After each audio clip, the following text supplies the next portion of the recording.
Imagine this. You're sitting alone in your room, staring at a phone that no longer lights up with their name. Every song, every street corner, every mundane detail of life feels like a dagger twisting in your chest. Heartbreak isn't just emotional, it's visceral, a primal ache that hijacks your body and mind. You wonder, will I ever feel whole again? But what if this pain held a hidden key? What if the very emotions crushing you could be alchemized into unshakable strength? Over 2 millennia ago, Stoic philosophers like Marcus Aurelius and Epictetus faced trials that would break most modern souls. Betrayal by loved ones, enslavement, the deaths of children, and the weight of empires. Yet they emerged not as victims, but as masters of their inner worlds. Their secret? A radical approach to suffering that transforms agony into wisdom. Today, we'll dissect heartbreak through the eyes of a Stoic sage.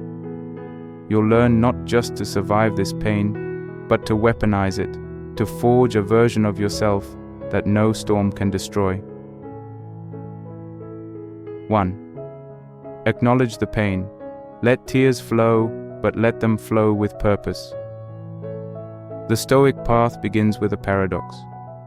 To transcend pain, you must first fully inhabit it. Marcus Aurelius, who buried 8 of his children and ruled an empire crumbling under plague and war, wrote in Meditations, "You have power over your mind, not outside events. Realize this, and you will find strength." This isn't about denying grief. It's about refusing to let grief define you.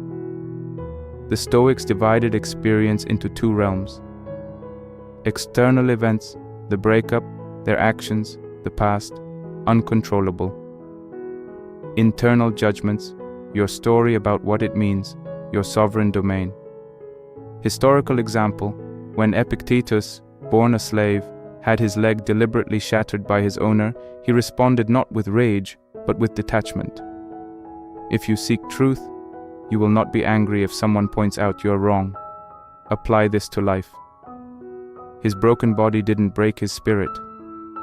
He accepted the physical agony, but rejected the narrative that it made him a victim. Modern application. Step 1. Set a grief timer. For 10 minutes daily, allow yourself to cry, scream, or journal raw thoughts. When the timer stops, stand and declare, "This pain is real, but it is not my ruler." Step 2. Borrow Marcus's journaling ritual. Write 2 lists. O list A. Facts. They left.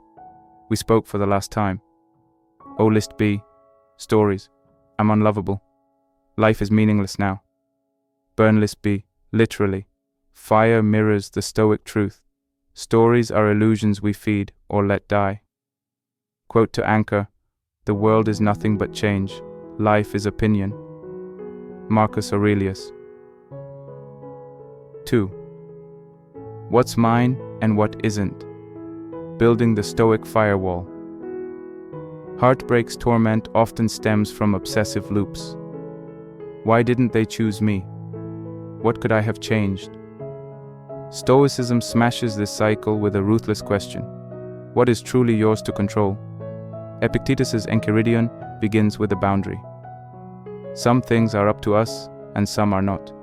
Our opinions, desires, aversions, these are ours. Our body, property, reputation, these are not. Case study. Marcus Aurelius's wife, Faustina, was rumored to have conspired against him with his enemies. His response? If she is guilty, the crime is hers. My task is to govern justly, not to police her heart. He focused solely on his sphere, leading Rome with virtue. Her choices were her own. Actionable framework. The 3 Stoic filters. 1. Control audit. Ask of every painful thought, is this within my power? Their memories, new relationships, others' opinions, let them go like leaves in a river. 2nd virtue check. Did I act with integrity? If yes, no regret is needed. If no, resolve to do better next time. Guilt without growth is self-indulgence. 3. The view from above. Imagine floating above Earth, seeing your life as one thread in humanity's vast tapestry. Your heartbreak, though real, is a single stitch. Exercise. Create a Stoic mantra for intrusive thoughts. When mind-wandering begins, repeat, I control my effort, not the outcome. 3. This too shall pass. The art of impermanence. Stoics practice premeditatio malorum, premeditating loss to cherish the present. Marcus wrote, Alexander the Great and his mule driver both died. The same earth covers them. All things end. Relationships, joy, even grief. Heartbreak's curse is its illusion of permanence. Historical insight. When Seneca, exiled to Corsica by Emperor Claudius, lost his status, wealth, and home, he wrote, Nothing is miserable unless you think it so. He rebuilt his life through philosophy, later returning as Nero's advisor. His exile became a crucible, not a coffin. Modern rituals. The hourglass. Meditation. Visualize an hourglass. The top bulb is your pain. Each grain represents a thought. They're gone. I'm alone. Watch the grains fall. Now flip the hourglass. New grains form. I'm healing. I am free. Future self-journaling. Write a letter from yourself 1 year ahead. Dear your name. Remember how the nights felt endless, how you swore you'd never laugh again. Look at us now. You didn't just survive, you awakened. Thank you for trusting the process. Quote to anchor. No thing is permanent, not the walls of Rome, nor the status of your lover. Epictetus. 4. Transform pain into virtue, the alchemy of adversity.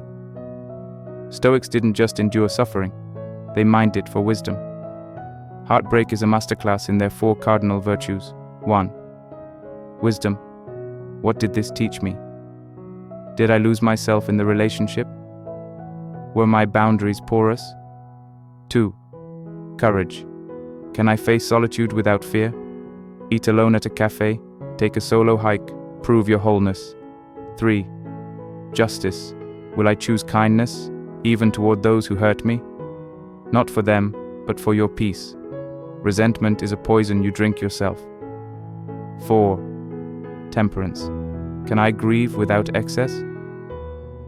Feel the pain, but don't drown in wine, rebounds, or rage. Historical example. When Marcus's beloved teacher, Junius Rusticus, died, he channeled grief into gratitude. From Rusticus I learned to read carefully and to see the need for reform and rehabilitation. Loss became a mirror for his own growth. Actionable steps. The Stoic Week Challenge. For 7 days, dedicate each day to one virtue. Day 1, wisdom. Audit the relationship. What patterns will you avoid next time? Day 4, justice. Perform a secret kindness for a stranger. Day 7, temperance. Fast from distractions, social media, alcohol, for 24 hours. Quote to anchor. The impediment to action advances action. What stands in the way becomes the way. Marcus Aurelius. 5. Rebuilding your citadel. Stoic rituals for daily renewal. Stoicism isn't a one-time fix. It's a discipline. Create daily habits to fortify resilience. 1. Morning contemplation. Ask, what's within my control today? Read one Stoic quote, e.g., you are the master of your fate. 2. The evening audit. Reflect, did I act with virtue? Where did I let externals rule me? 3. The memento mori walk. Stroll through a cemetery. Let tombstones remind you, this pain is fleeting. Live fully now. Modern tool. Use app blockers to mute their social media. As Epictetus said, if you want to improve, be content to appear clueless. Protect your peace ruthlessly. Conclusion. Heartbreak, through the Stoic lens, is not an enemy. It's a refiner's fire. Marcus Aurelius, Epictetus, and Seneca walk beside you, not as untouchable icons, but as mentors whispering, "This is how we survived. Now you will too."